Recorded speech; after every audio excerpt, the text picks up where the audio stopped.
Alrighty guys, how's it going? As you can see, I've already started because I've done this video 4 times now because I can't seem to get my words in order.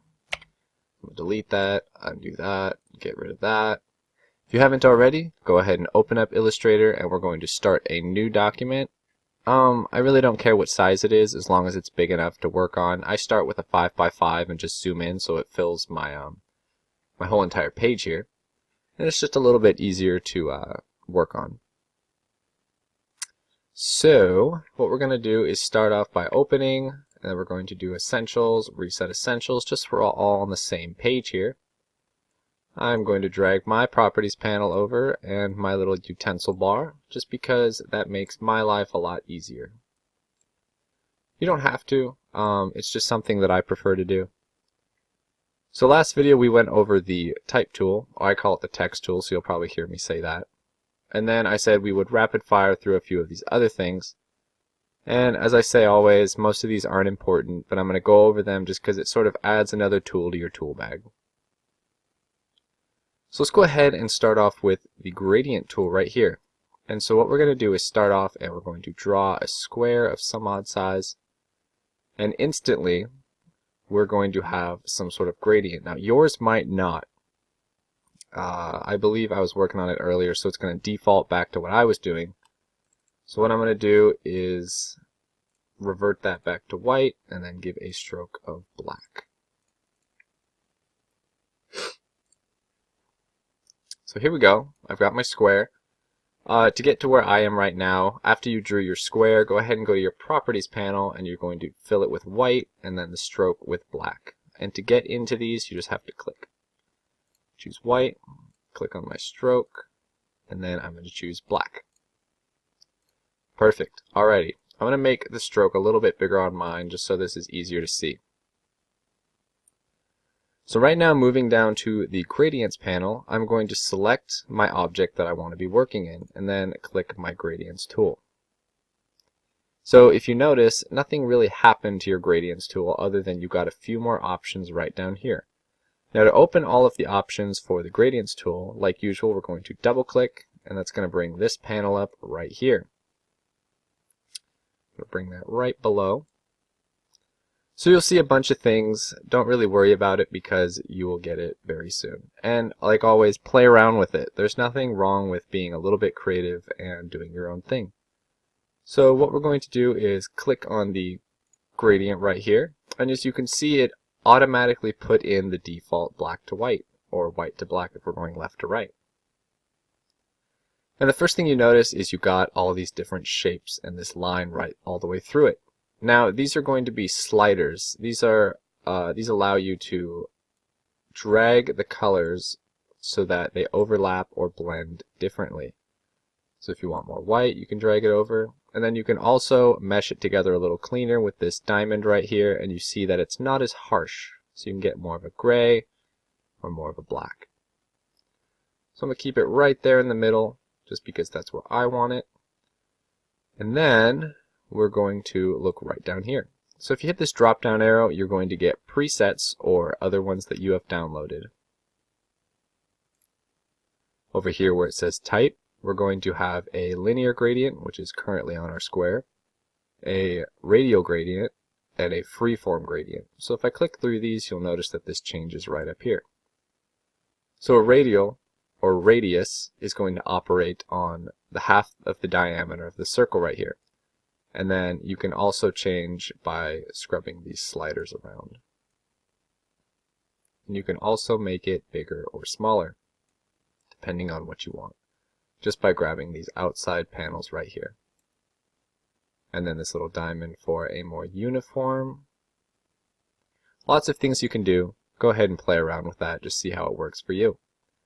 And then we have the freeform. Now this one's going to be a little different because they're going to give you multiple points that you can work with on your own. So I might want to drag this one over here, and let's drag this one down here. And it allows you to blend the colors in a more creative way. I can't really think of a different word for it. So it's kind of fun. So we can do by points or by lines. And if I click lines right here, I'll be honest, I've never clicked lines before, so I'm not sure what that's doing. Oh, okay, here we go. So I can create different curves to create different shapes. So that's kind of fun. So I can link it back right here, and I just created a more circular white. So many things you can do with that.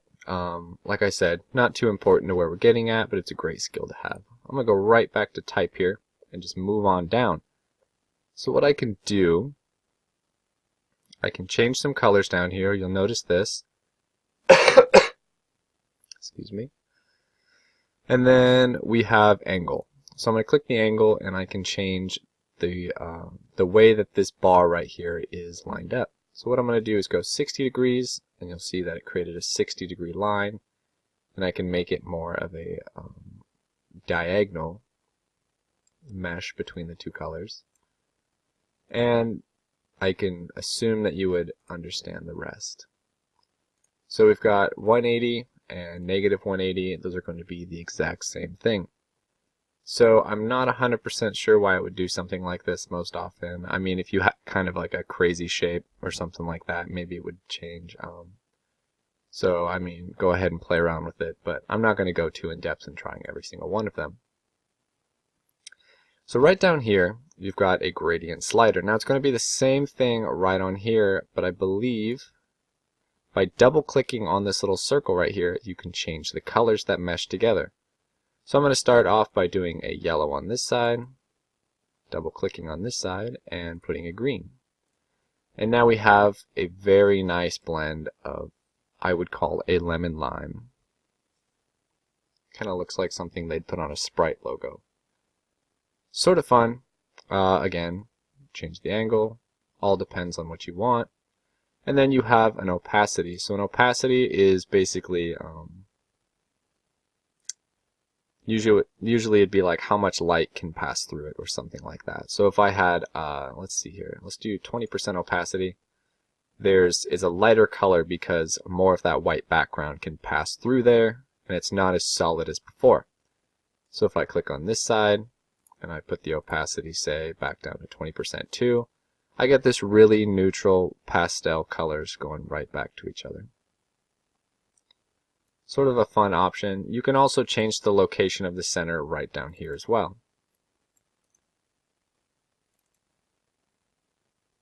So another thing that you can do is if I'm right here on this gradient slider and I double click on it, I can also create a third and a fourth. So you'll notice that these right here just got added.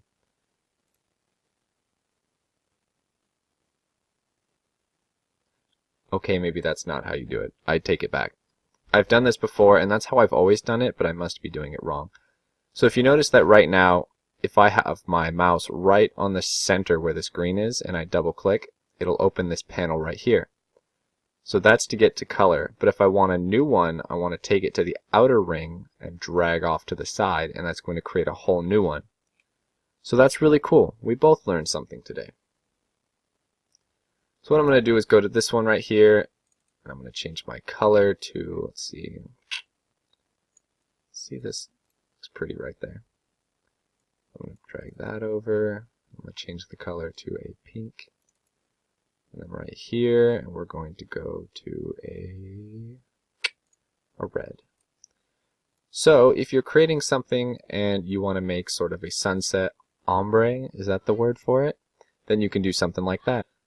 Sorry, I paused the video and I lost my train of thought. And then I got distracted and started eating Doritos. So I'm back. I believe I went over just about everything in here that you need, so we're going to go ahead and move on. Alrighty, so what I'm going to do is zoom in here, and I'm going to move my gradient thing up here to the corner.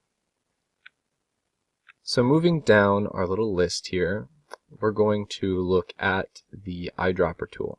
So if you need to, its command key is I, which is nice to know for certain projects, and I'll explain why in a little while. And if I forget to, I'm sorry. So if we go up here, you'll notice that our fill color right here is this sort of ombre from creating our gradient.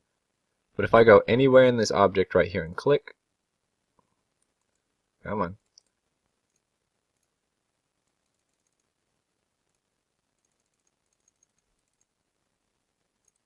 or not.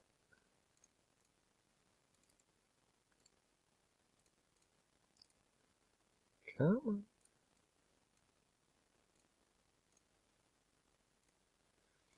I guess not. For some reason it's not working. Okay, I'll explain that one in just a second. I'm having some difficulties. My Illustrator hates me because my Wi-Fi sucks, so everything just stops working. So let's move down real quick. I am going to do a little time lapse here of me drawing something, and then I'm going to explain our live paint bucket. So draw along with me, it'd be kind of fun. Create shapes, and so as I draw on the time lapse, I want you to sort of watch what I'm doing. I'm creating closed shapes so that I can use this live paint bucket tool, and it's going to save a lot of time if you need to fill things in with color. But the thing is it only works for objects that are closed. So if I have a circle, it'll work for a circle, but if I have sort of a half circle that's not closed, as we talked about open and closed shapes, then it won't work. And it will basically say, oh, there's a gap, I'm sorry, it won't work for you. And so I'm going to draw something real quick. Just pay attention to what I'm drawing, and then I will explain it in just a second.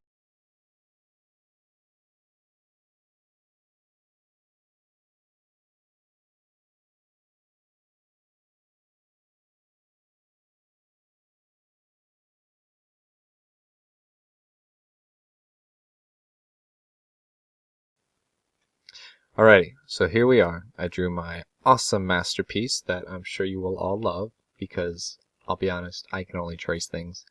I might be an artist, but I can only trace things.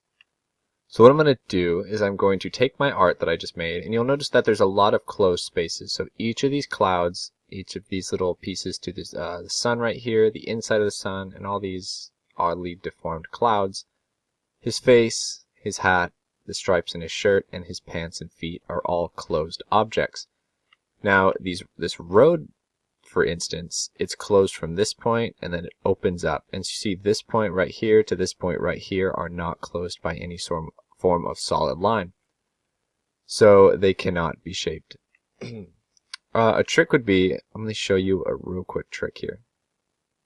So what we're going to do is take our pen tool, and we're going to draw an open, and then we're going to draw a closed. So what we're going to do now is I'm going to take my selection tool right here, and I'm going to click and drag and select everything that I want in frame that I want to color. So now that I have everything selected, check and just make sure that everything has your blue lines, and then we're going to go up here to Object, Live Paint, and then Make. Live Paint is about 3/4 of the way down under Perspective here, and then right over here to Make. And then it's going to give you a little option like this. Just say OK, because, you know, stuff happens. Then we're going to go right back up to Object, Live Paint again, and then hit Gap Options. And so you'll see here, it's going to tell us that gaps are found, 28 of them, because I can't seem to draw it together.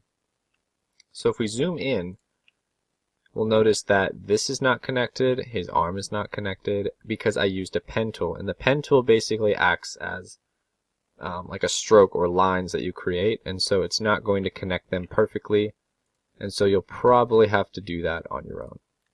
So what I do is I go back in my direct select tool, and I grab these points and I just sort of connect them all back together.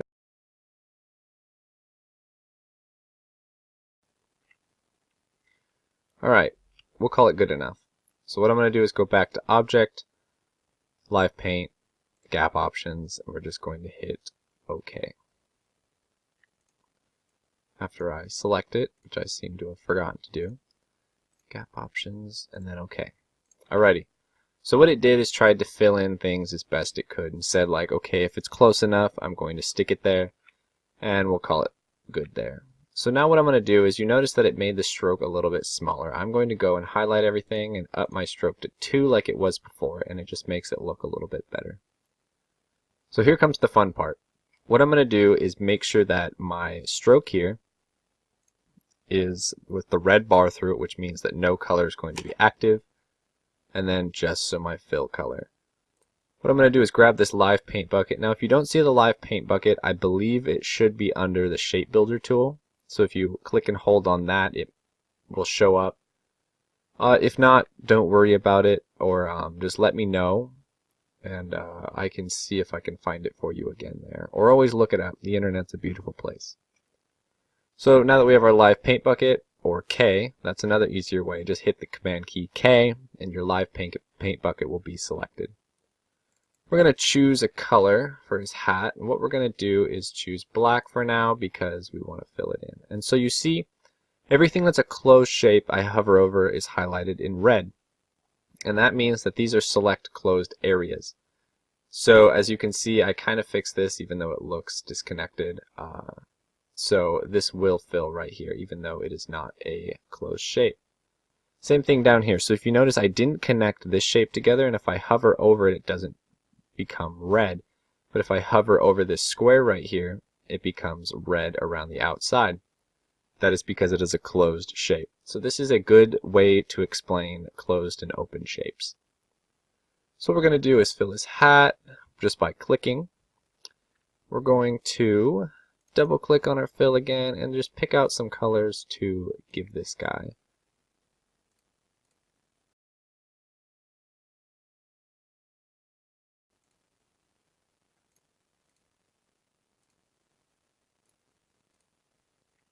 So you get the idea. So basically what we did is created these shapes as objects. So if I were to grab my direct select tool, I can take pieces by pieces and create new things. And it makes it all one nice object so that we can fill those easily. So beforehand, if I were to do that, I would have to fill those and then make sure the fill was on.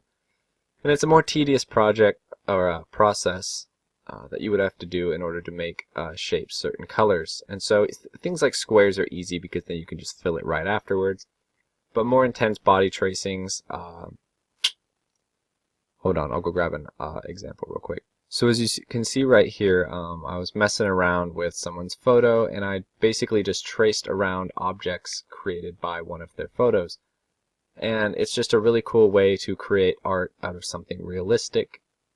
And you can do plenty of other things with it. So right here I used the live paint bucket, and I basically just selected different points in here that I've created and just filled them with random colors. So that's just a quick example that I figured I'd give you guys. So right back over here to our less artistic side, we are going to, what are we going to do? That's about it. That's all it's going to show you. It's just a really cool feature. So if I were to grab my eyedropper tool, like I remembered, if you watch this fill right here, I'm going to select the color and the shape that we just created, and it's going to pick up the color that it finds, or the pixels that it finds, basically. So if I have an internet image, for instance, that I bring in here, I can select different colors and make color swatches or different libraries of options that I can autofill, and it's just a super fun way to go. So that's about all I have. This video was a lot longer than I intended, and I'm sorry my voice is getting scratchy as heck because I have bad allergies. And yeah, that's about it. I'm going to probably make a video on me doing some speed art just to show you guys kind of the process that I go through for different things. And you know, I don't think I can stress this enough. Just practice. Just go through and practice. These videos are nice because you can pause them, figure things out. There's so many different amazing artists on YouTube. I don't really have any names in particular, but they're just great reference points. So yeah, I hope you guys enjoyed this. It was not the most fantastic video. Alrighty, hope you enjoyed. I will see you in the next video.